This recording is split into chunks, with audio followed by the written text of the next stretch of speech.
My name is Claire Bennett. I'm 31 years old, and the strange thing about the moment a relationship truly breaks is that it rarely sounds dramatic at first. There is no music swelling in the background, no glass shattering, no cinematic silence that warns you your life is about to split into a before and an after. Sometimes it starts in a kitchen. Sometimes it starts with vegetables on a cutting board, water boiling for pasta, and a sentence so ordinary, so reasonable, that your brain cannot catch up to the violence hidden in the response. 3 weeks ago, I still thought I had a future with a man named Ryan Mercer. Or maybe that is not the honest way to say it. 3 weeks ago, I still thought I was building a future with a man who wanted one with me too. Ryan and I had been together for 5 years and 2 months. We had lived together for 3 of those years. I paid roughly 70% of the rent because I earned more, and for a long time, I did not resent that.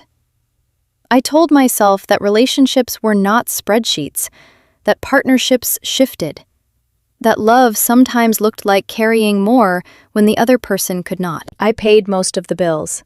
I planned most of the trips. I did most of the cooking. I showed up to every holiday dinner his family invited me to, every birthday dinner, every rushed Sunday lunch where his mother would ask me polite questions while Ryan scrolled through his phone and acted like attendance itself counted as emotional labor. And still, after 5 years, he had never once met my parents. There was always a reason. Bad timing, stress at work, maybe next month. Holidays were complicated. He did not feel up for long drives. He wanted it to happen naturally. I let all of it go, because that is what love can do when you are too invested to call things by their real names. It teaches you how to excuse, how to translate disappointment into patience, how to shrink your own needs until they sound selfish, even inside your own head. 2 months ago, I decided it was time. 5 years felt like enough history to deserve clarity. Ryan and I had spoken about the future before, but only in that vague, slippery way people do when one of them wants specificity and the other wants the conversation to stay decorative. Kids someday. A house, maybe. Traveling more. Settling down, eventually.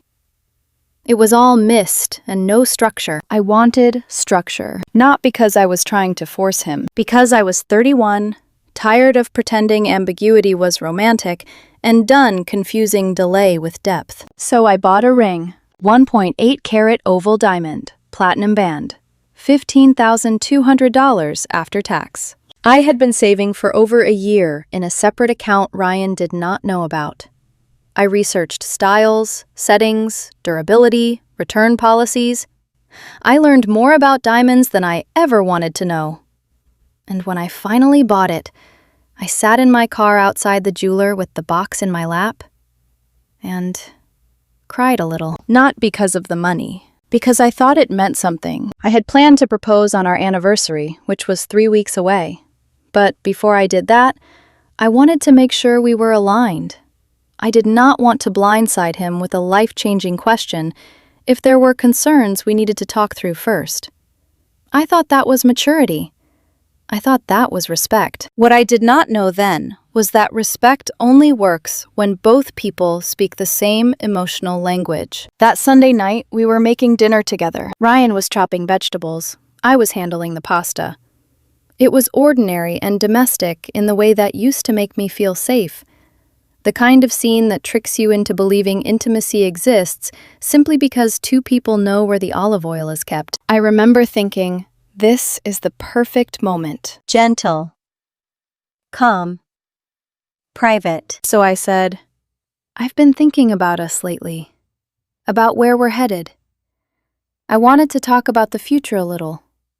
About marriage eventually. Ryan set the knife down very slowly. Then he looked at me like I had just suggested we burn the apartment down for fun. Marriage, he said. I gave a small, nervous laugh.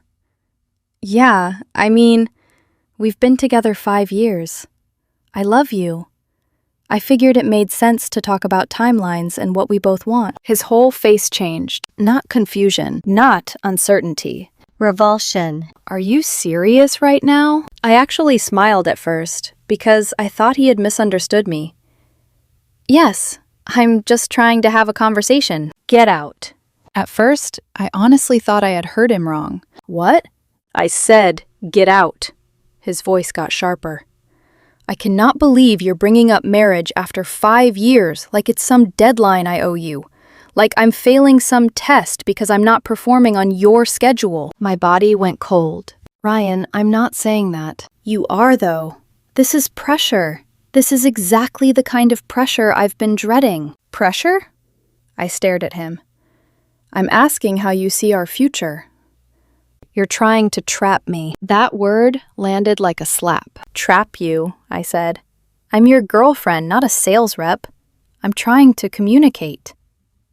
I need space, he snapped. I can't even look at you right now. He was shaking, actually shaking, like I had threatened him, like I had cornered him, like asking the man I had spent 5 years loving whether he believed in a future with me was some act of cruelty. I tried to calm him down, tried to ask what I had done wrong, tried to walk the conversation back to reality, but he just kept repeating the same things. He needed space. I was suffocating him. He could not believe I would spring something like this on him. After everything. That phrase stayed with me. After everything. After everything I had done to keep our lives running smoothly. After everything I had overlooked.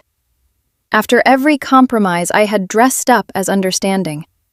After every year I told myself that love was patient, and that patience would eventually be rewarded. That night, I slept on the couch. Ryan did not come out of the bedroom until almost noon the next day. When he did, he walked into the kitchen, poured himself coffee, checked his phone, and behaved as if the previous night had been mildly inconvenient weather. I stood there, watching him, waiting for some trace of shame. There was none.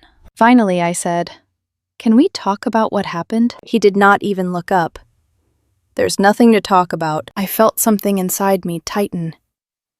You screamed at me to get out. I overreacted a little, he said, still scrolling. But you need to understand that marriage isn't something I'm ready to discuss. My mouth went dry. After 5 years, you're not ready to discuss it? When I'm ready, I'll let you know. He took a sip of coffee. Until then, drop it. Drop it. That was the phrase. Not I'm sorry. Not I panicked. Not can we talk about why this scared me? Not even I know you didn't mean harm. Just drop it. Like my question was clutter. Like my future was noise. Like I was some inconvenient woman asking for too much after years of accepting too little. I looked at him then. Really looked at him. And for the first time in years, I saw him without the softness I had wrapped around him in my own mind. He was not afraid of commitment. He was afraid of committing to me. There is a difference, and once you see it, you cannot unsee it. He wanted the comfort of me, the rent help, the meals, the companionship, the emotional certainty of knowing someone was there. That he did not want the vulnerability of choosing me in a way that cost him something. I remember nodding once. Okay, I said quietly. Understood. He looked relieved, almost pleased. Then he went back to his phone. And that was the moment the relationship actually ended. Not in the kitchen the night before, not in the screaming, but there, in the casual arrogance of a man who believed I would absorb the wound and stay anyway. I went to work that day. I answered emails. I sat through a meeting. I smiled when appropriate. I came home that evening and made polite conversation. Ryan was lighter now, almost affectionate. It was as if my surrender had soothed him, as if he were rewarding me for learning the boundaries of my own silence. That week, I began planning. Quietly. I found a new apartment first. Small, month to month, available immediately. I signed the lease on Tuesday. I rented a storage unit and started moving things out a little at a time. A box of winter clothes, a stack of books, important documents, my laptop bag, shoes he would never notice missing because he never noticed anything that did not directly affect him. By Thursday, I took the ring back to the jeweler. Day 22, still within the 30-day return window. When the refund hit my account, I stared at the number for a long time. $15,200. What I had once imagined as the price of a beginning had become the first solid piece of my exit. Saturday morning, Ryan left for his usual gym class. 90 minutes. Same routine, every weekend for nearly 3 years. As soon as his car pulled out of the lot, I moved. Most of the essentials were already gone, so the final sweep took less than an hour. Clothes, toiletries, electronics, a framed photo of my grandmother, the coffee mug I always used, the stack of novels on my side of the bed. The apartment still looked mostly the same when I was done. That felt fitting. You can remove a whole life from a room, and if the other person has not really been seeing you, they might not notice until the silence starts echoing. Before I left, I placed one thing on the kitchen counter. The ring box. Empty. Inside it, I left a note. You asked me to drop it, so I did. The ring I was going to propose with has been returned. The money is going toward my new apartment, my deposit, and my first month's rent. Thank you for making my place in your life clear after 5 years. Please do not contact me again. We're done. I set my key beside it. Then I took one last look around the apartment that had held so much of my effort and so little of my certainty, and I walked out. I turned my phone off for 3 hours. When I finally switched it back on, the screen lit up like a small emergency. 23 missed calls. 41 text messages. The first few were confused. Where are you? Why is your stuff gone? What is this? Then came the ones after he found the note. Claire, call me right now. This is insane. You cannot just leave like this. We need to talk about this like adults. Are you seriously doing this to me? The voicemails were worse. At first he sounded frantic, then furious, then wounded, then furious again. Crying in one message, swearing in the next, demanding I come back, calling me selfish, begging me to explain how I could do this after everything. After everything. It was amazing how that phrase could survive in his mouth, no matter who was bleeding. I did not answer any of it. Around 6 that evening, his mother started texting me. That was when the real twist arrived. You need to call Ryan immediately. He's devastated. I don't know what happened, but this is not the way to handle it. He told me you were planning to propose, and he was so excited. I read that last message 3 times. He told her he was excited. Excited. The same man who had looked at me like I was a threat. The same man who had told me to get out. The same man who said I was trying to trap him. My fingers went cold around my phone. Then I typed back, "Did he tell you what he said when I tried to talk about marriage? Ask him. Then decide who abandoned who." She never answered. And that was how I ended my first night in my new apartment. Alone, sitting on the floor with takeout in my lap, surrounded by unopened boxes, staring at the wall, and realizing that the worst part was not that he had rejected the future I wanted. It was that somewhere, somehow, he had already been rehearsing a completely different version of us. One where he got to be the surprised victim. One where he got to want the proposal without tolerating the conversation. One where I was expected to stay lovable, useful, and silent. And as the room around me settled into that strange, unfamiliar quiet, I understood something that felt less like heartbreak and more like warning. This was not over.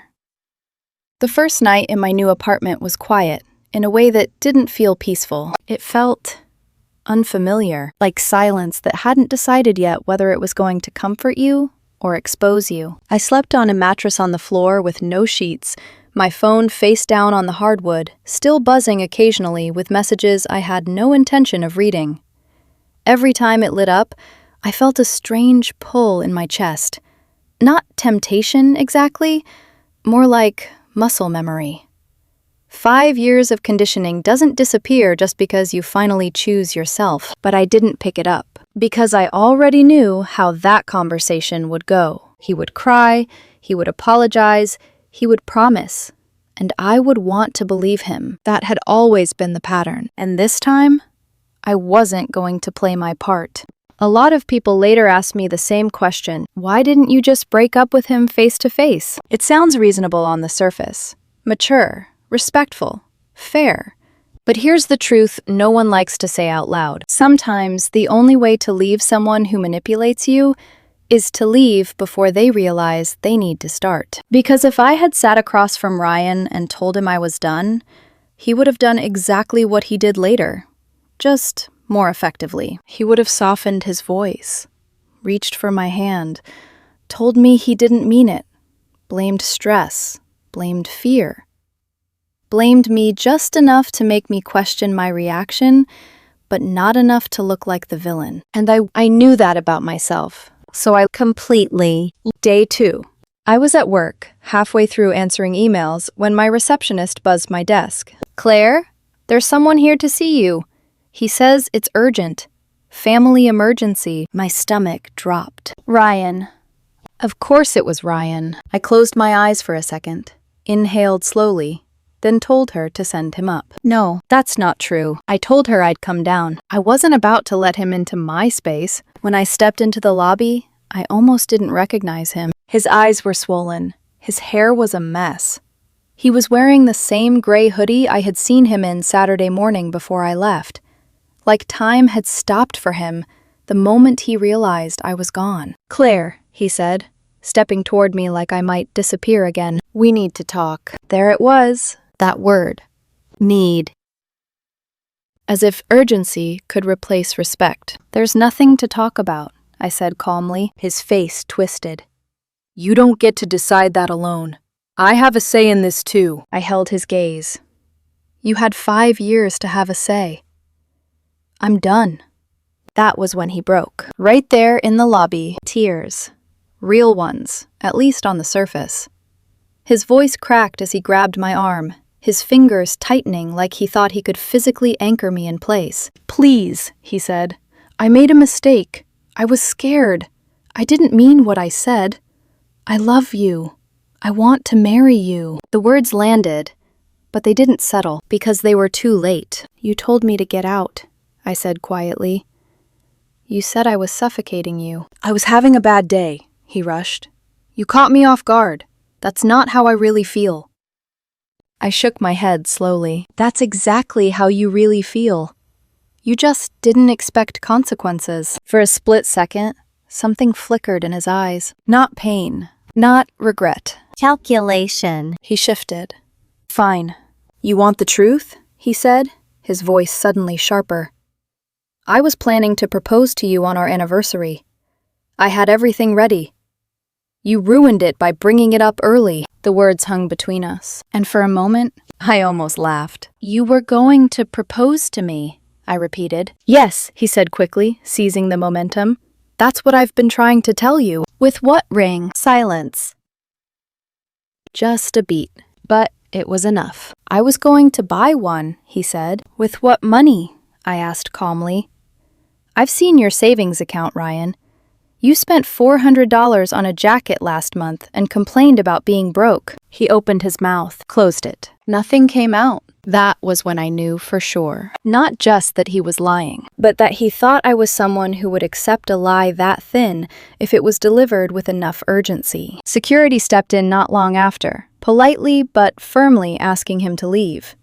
He resisted for a moment, just enough to create a scene, just enough to make sure a few of my coworkers glanced over with curiosity. Then he finally pulled away. As he walked out, he threw one last look over his shoulder. You're making a mistake, he said. I didn't respond, because for the first time in years, I wasn't the one doubting myself. Later that afternoon, my boss called me into his office. Everything okay?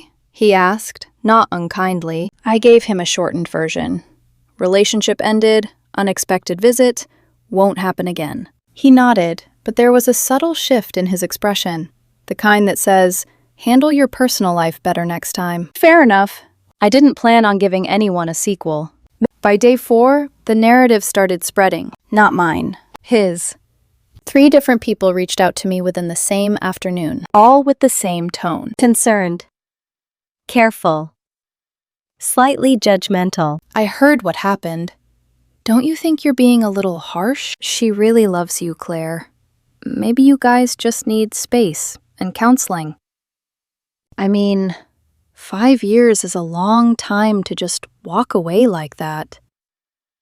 I responded to each of them with the same question. Did Ryan tell you what he said when I brought up marriage? That's when the variations started. One said I had pressured him into a conversation he wasn't ready for. Another said I had been emotionally manipulative for months. The third, the one that actually made me sit back in my chair and laugh, sharp and humorless, told me Ryan had described me as controlling and jealous. Controlling. Jealous.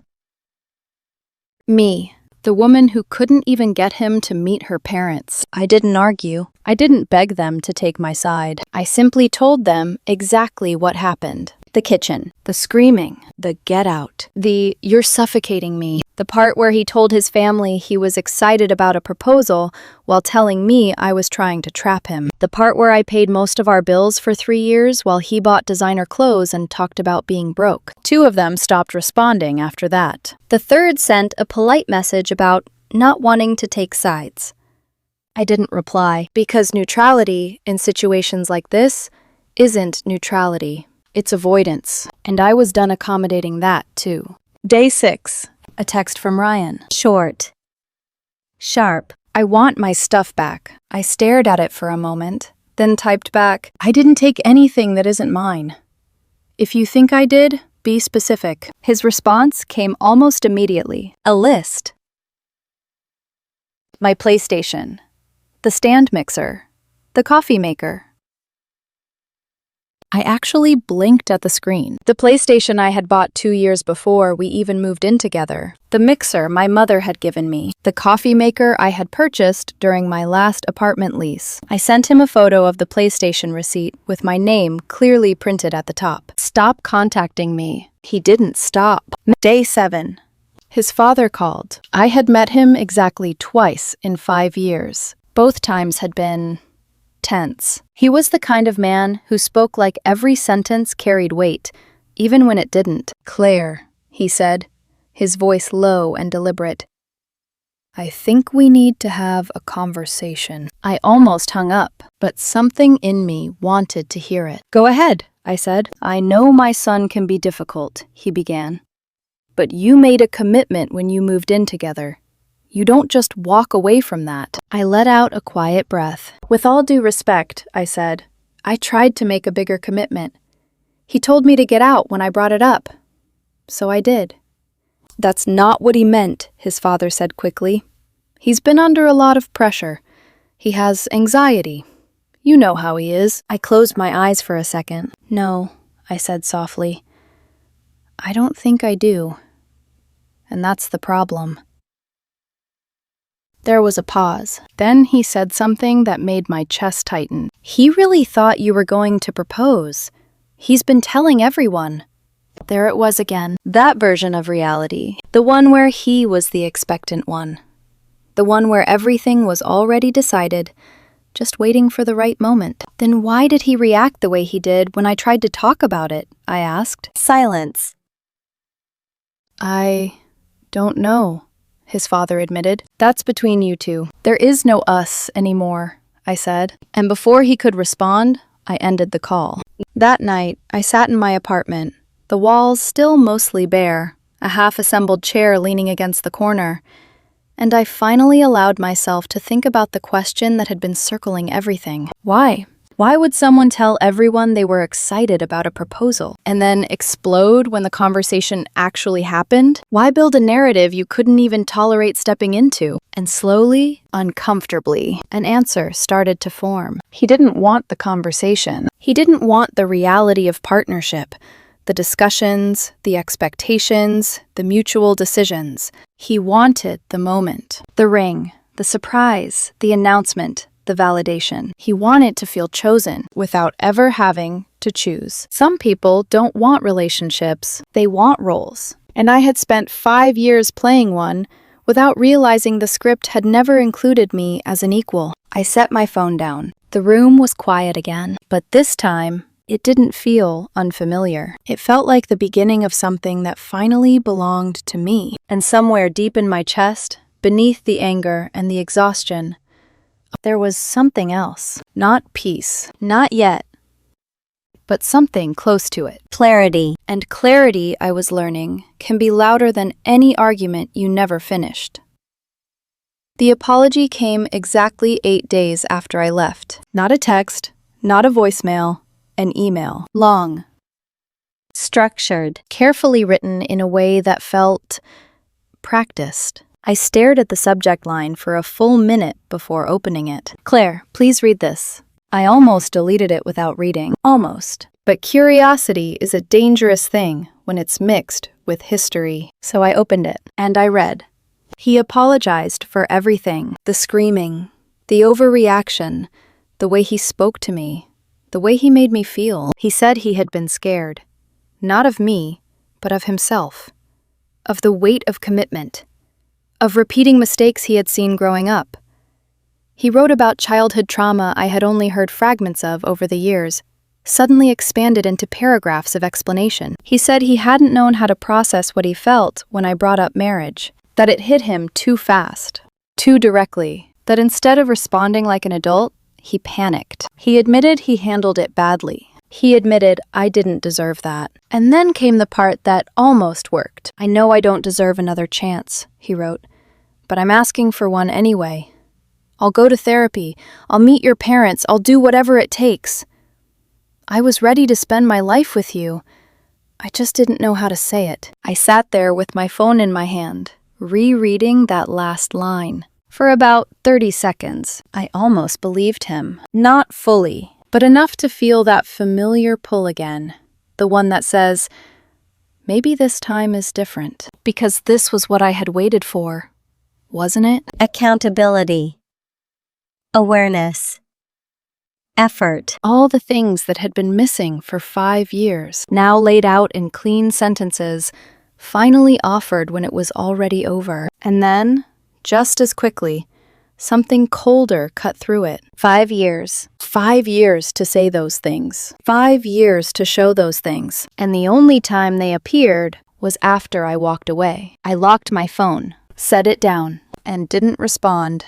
He didn't take the silence well. Of course he didn't. Day 3 of the second week, he found my apartment. I still don't know how. Maybe he followed me from work. Maybe he asked around. Maybe someone gave it to him without thinking. All I know is that at 10:02 p.m. on a Tuesday, my intercom buzzed. I froze. Then it buzzed again. And again. Finally, I walked over and pressed the speaker. Yes? Claire? His voice came through, softer than I expected. Please, just 5 minutes. I need to see you.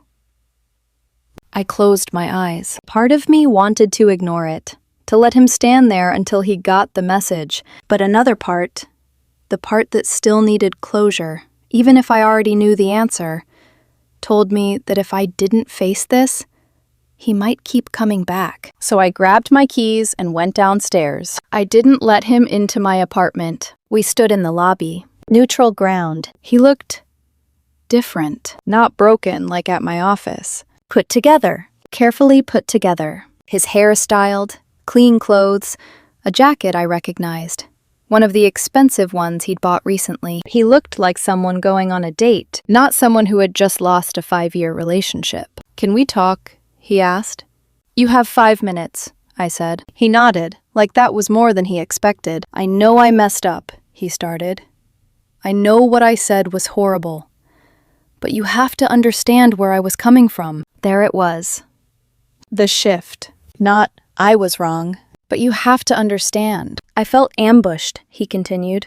I wasn't ready for that conversation. I crossed my arms. You've been telling your family I was going to propose. You were expecting it, he blinked. That's different. I stared at him. Different how? I was expecting a proposal, he said, like that explained everything. Not a conversation about marriage. You took all the romance out of it. You made it feel like a business negotiation. For a moment, I just looked at him, really looked at him, and something inside me settled into place. Not anger, not even disappointment. Understanding. Cold. Clear. Final. So let me get this straight, I said slowly. If I had just proposed without talking to you first, you would have said yes. Yes, he said immediately. That's what I've been trying to tell you. And the fact that I wanted to make sure we were on the same page before committing my life to you, that was suffocating. He hesitated. Just long enough. You made it feel clinical, he said finally. Like a contract instead of something meaningful. I let out a quiet breath. You didn't want a partner, I said. He frowned. That's not fair. You wanted a performance. His expression hardened slightly. Claire, you wanted the moment, I continued, my voice steady now. The surprise, the ring, the story you could tell everyone.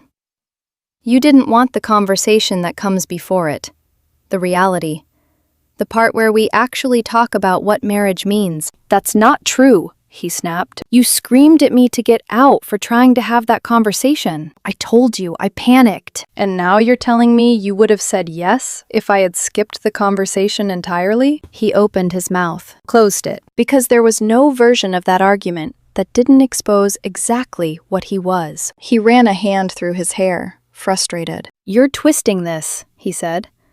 I just wanted it to feel right. And I wanted it to be real. Silence. Heavy. Final.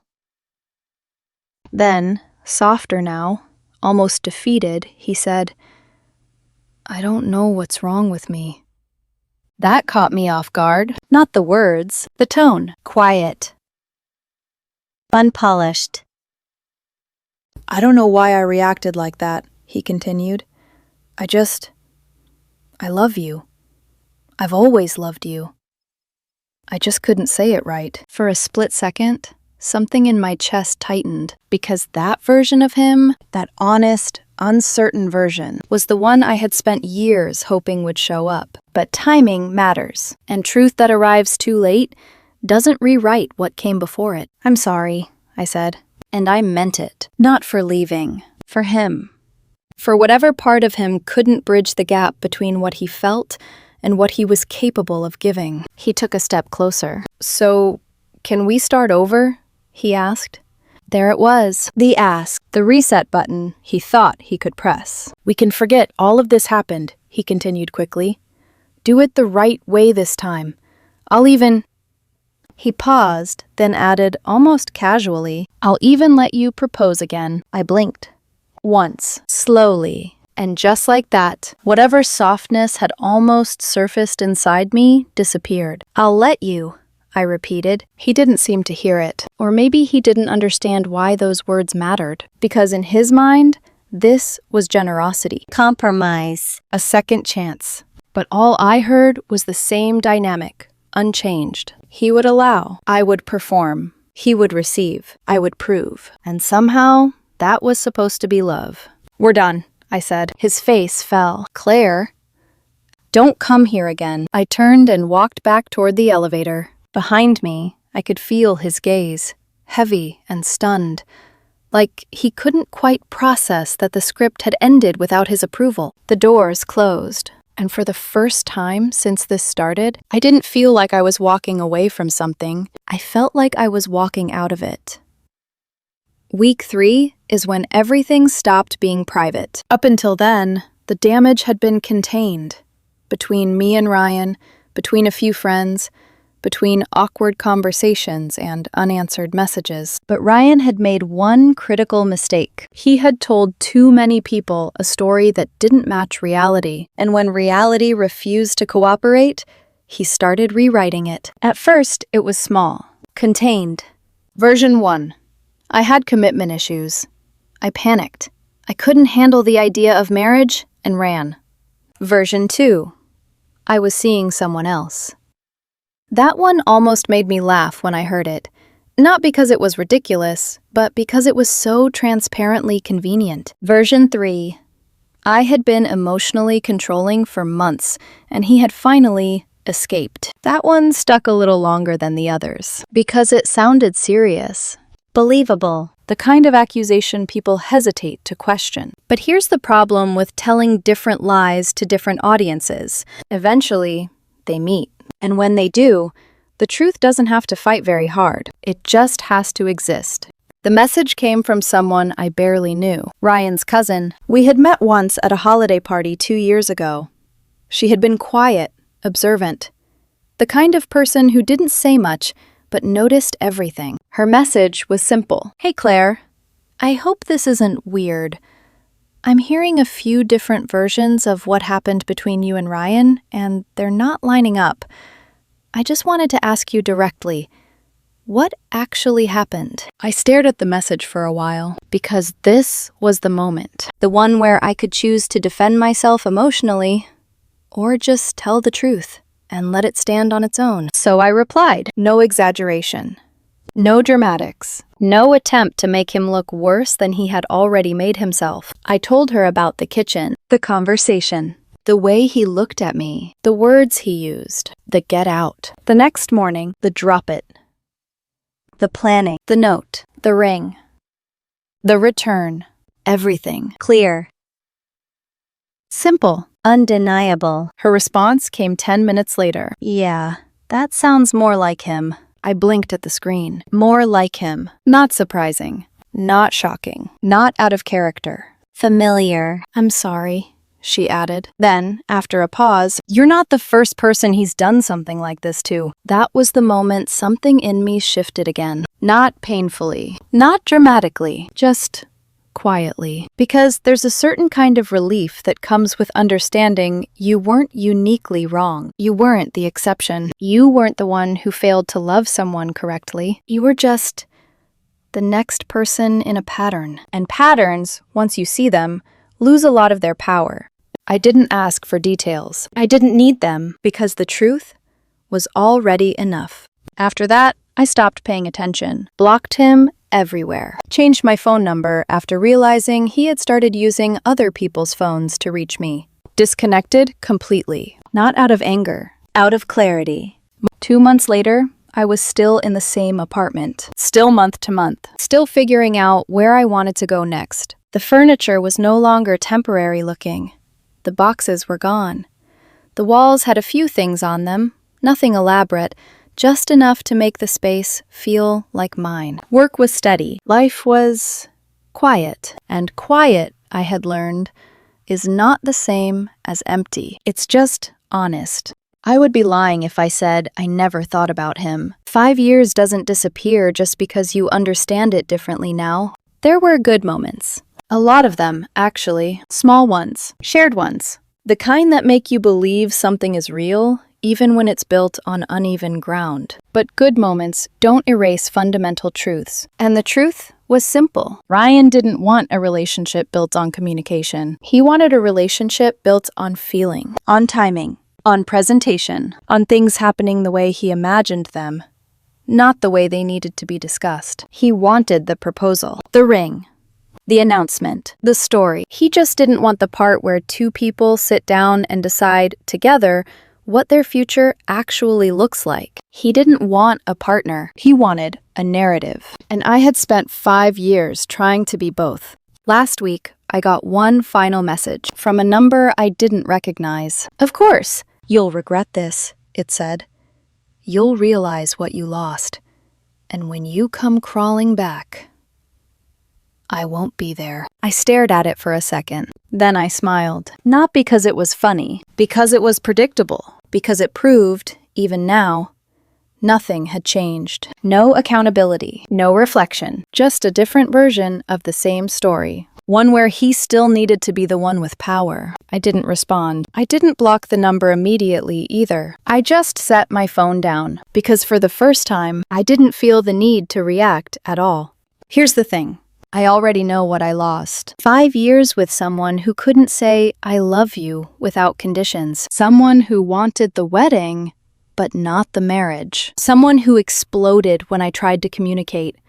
and then blamed me for not reading his mind. I lost a version of him that only ever existed in my head. The real version? I finally met him in that kitchen. The $15,200 from the ring paid for my deposit, my first month's rent, and a few pieces of furniture I picked out without asking anyone else's opinion. Nothing fancy, but it's mine. The ring box I left behind? I heard, through that same cousin, that he kept it. It sits on his dresser, empty. I don't know why. Maybe as a reminder, maybe as a prop, maybe because even now, part of him is still waiting for the story to resume. It won't. Some doors don't close loudly. They close quietly, and they stay closed. If there's anything I've learned from all of this, it's this. If someone punishes you for trying to communicate, believe them. That is who they are. Not the version they promise you later. Not the version they perform when they're afraid of losing you. The version that shows up when things get real. Take care of yourselves, and don't confuse silence for peace until you've chosen it.